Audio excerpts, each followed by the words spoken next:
தங்கச்சி வீடா இருக்கட்டும், பக்கத்து கடையாக இருக்கட்டும், கணவனுடைய அனுமதி இல்லாமல் வெளியே செல்லக்கூடாது. வரலாற்றில் ஒரு செய்தி உண்டு.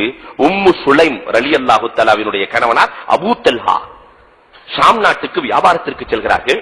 செல்லுகிற பொழுது சொன்னார்கள், அம்மா நான் ஷாமுக்கு செல்கிறேன், உனக்கு தேவையான பொருட்களை எல்லாம் வீட்டிலே வைத்திருக்கிறேன் அம்மா, நீ வெளியே செல்ல வேண்டாம் என்று சொல்லிவிட்டு ஷாமுக்கு சென்று விட்டார்கள். இவர்கள் சென்ற நேரத்திலே உம்மு சுலைம் ரலியல்லாஹுவினுடைய தகப்பனார் மௌத்தாகி விடுகிறார். கணவன் வெளியே செல்ல வேண்டாம் என்று சொல்லி இருக்கிறார், தகப்பன் மௌத்தாகி விடுகிறார்கள்.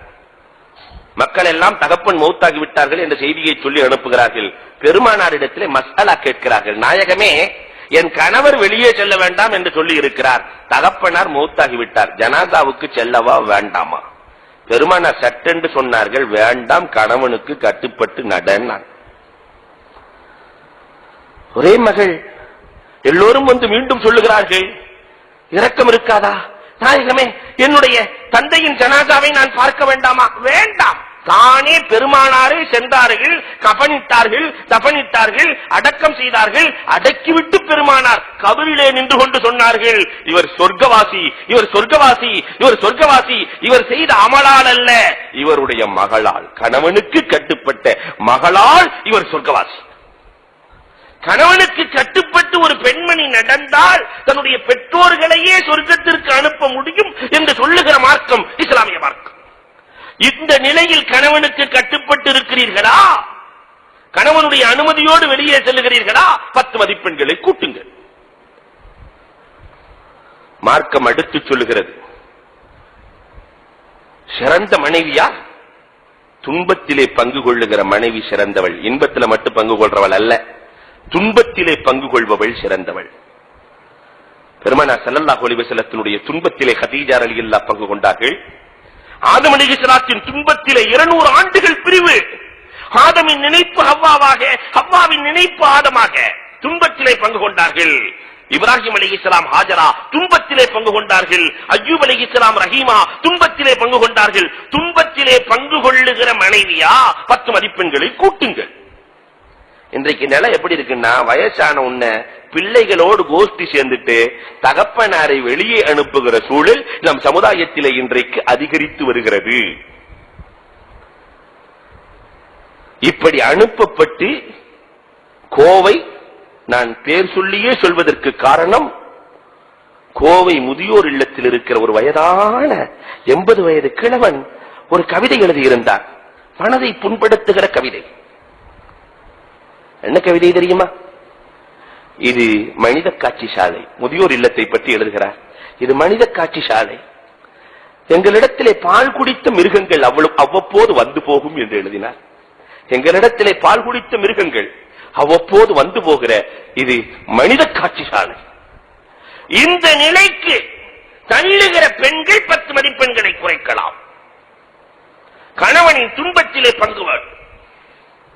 5வதாக மார்க்கம் சொல்லுகிறது, கணவனின் ரகசியத்தை பாதுகாக்க வேண்டும். இந்த ரகசியத்தை வேற யார்ட்டை சொல்லாதம்மான்னு சொல்லி பாருங்க. பக்கத்து வீட்டு பாத்திமா கிட்ட போய் வீட்டுக்காரர் ரகசியம் சொல்லி இருக்கிறார், யார்ட்டை சொல்லக்கூடாதுன்னு சொல்லி இருக்கிறார், உங்கள்கிட்ட மட்டும்தாக்கா சொல்றேன். அந்த அம்மா அடுத்த வீட்டுல சொல்லி, அதை அடுத்த வீட்டுல சொல்லி, அதை அடுத்த வீட்டுல சொல்லி, பெருமானாரின் காலத்திலே என்ன நடக்கிறது? ஆயிஷா ரலியல்லாஹு இடத்திலே 3 பேர்கள் சென்றார்களாம். அலி ரலியல்லாஹு தஆலா, உஸ்மான் இப்னு மஸ்ஊத் ரலியல்லாஹு தஆலா, அம்ர் இப்னு ஆஸ் ரலியல்லாஹு, 3 பேரும் போகிறார்கள். ஆயிஷா நாயகியை பார்த்து கேட்டார்கள், நாயகத்தின் வணக்கம் எப்படி என்று கேட்க, சொல்லவா தேவை? ஆயிஷா நாயகி அடிச்சு தள்ளுறாங்க. பெருமானார் ஸல்லல்லாஹு அலைஹி வஸல்லம் கால் வீங்க வீங்க வணங்குவார்கள், அப்படி வணங்குவாங்க, இப்படி வணங்குவாங்கன்னு சொல்ல, பாவமே இல்லாத நாயகமே இப்படி வணங்கினால் நாம் எம்மாத்திரம் என்று 3 பேரும் உஸ்மான் இப்னு மஸ்ஊத் ரலியல்லாஹு வீட்டிலே மஷூரா செய்கிறார்கள். அலி ரலியல்லாஹு சொன்னார்கள், பகல் முழுவதும் நான் நோன்பு வைத்துக் கொள்கிறேன். உஸ்மான் இப்னு மஸ்ஊத் சொல்கிறார்கள், நான் என் மனைவியோடு இனி சேரவே மாட்டேன். அம்ர் இப்னு ஆஸ் ரலியல்லாஹு தஆலா சொல்கிறார்கள், இரவு முழுவதும் நின்று வணங்குகிறேன். எல்லாம் சொல்லிட்டு உஸ்மான் இப்னு மஸ்ஊத் ரலியல்லாஹு சொல்லிட்டாங்க மனைவிட்ட, யாராவது இங்க ஆலோசனை நடந்துச்சான்னு கேட்டா இல்லன்றன்னு சொல்லக்கூடாது. சொல்லிட்டு 3 பேர் வெளியே போனோம்னா ரசூலுல்லாஹ்வே வந்துட்டாங்க. அம்மா இங்க ஆலோசனை நடந்துச்சா என்று கேட்ட நாயகத்துல போய் சொல்ல முடியுமா? கணவனாரு சொல்லக்கூடாதுன்னு ரகசியம் சொல்லி இருக்கிறார். பெருமானார் வந்து கேட்கிறாங்க, எப்படி இருக்கும்? அறிவாளி பெண்மணி ரொம்ப அழகா பேசினாங்க, வலுவுன மீன்ல நழுவுன மீன் மாதிரி. நாயகமே, இங்கு ஆலோசனை நடந்திருந்தால் உண்மையாக இருக்கலாம் நாயகமே. ஆலோசனை நடந்துன்னு சொல்லல, நடந்திருந்தால் உண்மையாக இருக்கலாம் என்று சொல்ல பெருமானார் அந்த பெண்ணை பாராட்டுகிறார்கள். கணவனுடைய ரகசியத்தை பாதுகாக்கிற பெண்களா 10 மதிப்பெண்களை கூட்டுங்கள். 6வதாக கணவனுடைய உழைப்பை பொருந்திக் கொள்ளுகிற பெண்களா நகன கசம்னா பைனகும் ஆயிஷா.